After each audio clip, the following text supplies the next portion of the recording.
This video will look at the updates to the Lambing Ease analysis that will be implemented for terminals as part of the sheep genetics analysis enhancements for 2023. When looking at this update, it's important to consider what the current analysis for Lambing Ease in terminals looks like. We've been aware that there's been an issue with convergence, or how well the equations behind the Lambing Ease analysis are solving.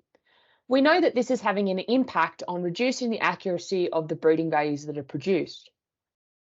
Filtering for the Lambing Ease analysis is also done on a flock level for flocks that are recording Lambing Ease. Once we get the data for the analysis itself uses the traits of Lambing Ease, birth weight, and gestation length to calculate the breeding values. And as I mentioned previously, we know that convergence isn't as good as what it should be and could be better with a new solver. The Lambing Ease analysis for terminals prior to the enhancements for 2023 being implemented also doesn't include genomic information, unlike the main analysis in terminals. So what does the new analysis look like? We're using the same traits in this sub-analysis, being Lambing Ease, birth weight, and gestation length, but the new analysis also includes information on dead at birth animals, and I'll talk a little bit more about why it's important to include this additional trait as part of the enhancements for this year. The new analysis is also now a single-step analysis, meaning we're using both pedigree and genomic information as part of the analysis. And this new analysis also does a range of other things, including better capture of genetic group. There's a new improved data filtering pipeline, and there's also a new solver, meaning that convergence issue that was occurring before isn't happening with the new analysis. So just as a very brief overview of where we've got to so far, the new analysis is a single-step analysis, meaning we've got genomic data, full pedigree, and genetic groups better fitted in the model. As a result, we'll see more animals receiving a Lambing Ease ASBV, and those ASBVs will be more accurate than the ones that are currently generated from the old model. The new model doesn't have that convergence issues, and there'll also be an updated scoring guideline released as part of this year's enhancements on how best to score Lambing Ease in flocks. So why were dead at births included in the new Lambing Ease analysis? It comes back to some work that has been done by AgBoo looking at what information can we derive from that, particularly when it comes to looking at future traits such as lamb survival. Now, when we think about Lambing Ease, really, and the breeding value that we're trying to define or calculate, it represents those animals or lambs that have had a difficult birth.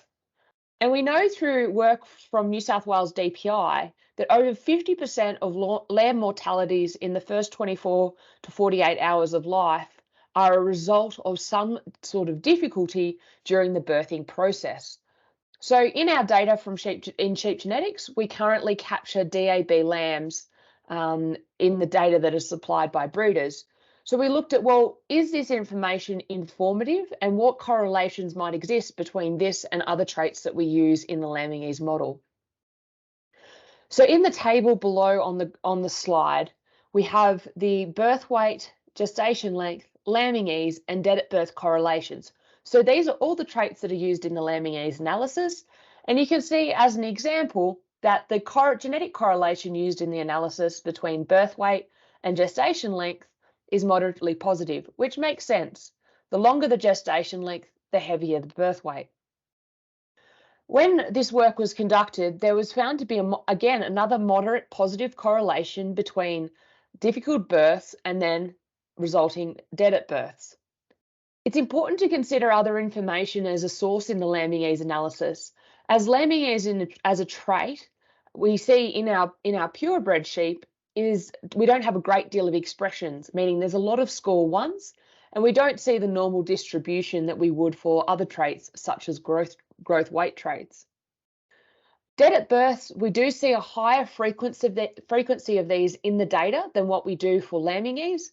And given the moderate positive correlation between lambing ease and dead at birth, it was found to be a valuable thing to include in the model. What impact does this have on breeding values? You can see the graph on the left has the ASBVs from the current or old lambing ease analysis and the ASBVs for the new lambing ease analysis on the y-axis. It's important to note the change in scale between the new and the old analysis, where previously we did have breeding values that were down around -20 or to 30% for lambing ease, whereas now the scale fits more closely between -8 and 6 as a breeding value unit for lambing ease. The correlation is 0.57, meaning there is some re-ranking, considerable re-ranking among animals, and that's the difference that we see here between the red and the black line, the red line being the old analysis and the black line being the new analysis. It's also important to note that the graph on the right depicts the increase in accuracy between the new analysis on the y-axis and the old analysis on the x-axis. Those animals that appear in this top left-hand grey shaded area are animals that previously didn't meet reportable accuracy thresholds for lambing ease that now meet that threshold, so will receive a reportable breeding value as a result of the improved model, convergence, and the use of genomic information for the lambing ease analysis. One of the other key differences that we see as a result of the new lambing ease analysis is the difference in genetic trend. The blue line depicts the genetic trend for the old lambing ease analysis, whilst the orange line depicts the genetic trend for the last 20 years or so from the new lambing ease analysis, including genomics and also the addition of dead at births to the model. This better reflects the genetic trends that we'd expect from industry data. It's also important to note the difference in trend that you see on the graph is caused by two main things. The first is that we have a new model that's converging correctly, which is one of the reasons that we see that continual declining trend in the blue, that we didn't have a model that was converging correctly. The other key reason is that there's also more animals included in the genetic trend or the calculation of the genetic trend from the new analysis that are now receiving a breeding value versus the old analysis. Another trait that is derived from this model includes gestation length. And I just thought I'd highlight some of the changes that we've seen for gestation length for both accuracy and genetic trend between the model. Similar to lambing ease, these animals in the top left-hand grade quadrant were animals that previously didn't receive a breeding value for gestation length that now do as a result of the new model. We also see a change in genetic trend for lambing ease, and whilst it is still decreasing similar to the old model, it is a little bit higher than what the old model estimated for the genetic trend. In 2022, as part of the sheep genetics analysis enhancements, lambing ease was included in all of the main terminal indexes. So as we've changed the model, it's also important to consider what impact that this has for indexes. As you can see on the graphs, these are all the indexes for terminals, TCP, EQ, and LEQ, and the coloured dots represent the different breed codes. Now, these are current sires, and as you can see, there's very good genetic correlation between the old indexes using the older lambing ease analysis and the same indexes using the new lambing ease analysis. Whilst there is a very, very good correlation, there may be some re-ranking of sires, but overall the correlation for indexes remains high. So in summary, the new lambing ease analysis offers an improved data preparation process, better linkage analysis, and better data filtering. The analysis has also been revised to include updated correlations and estimations of heritability for lambing ease and the other traits in the analysis. The new analysis has also moved to a single-step evaluation, meaning that we are now using genomic information in the calculation of breeding values.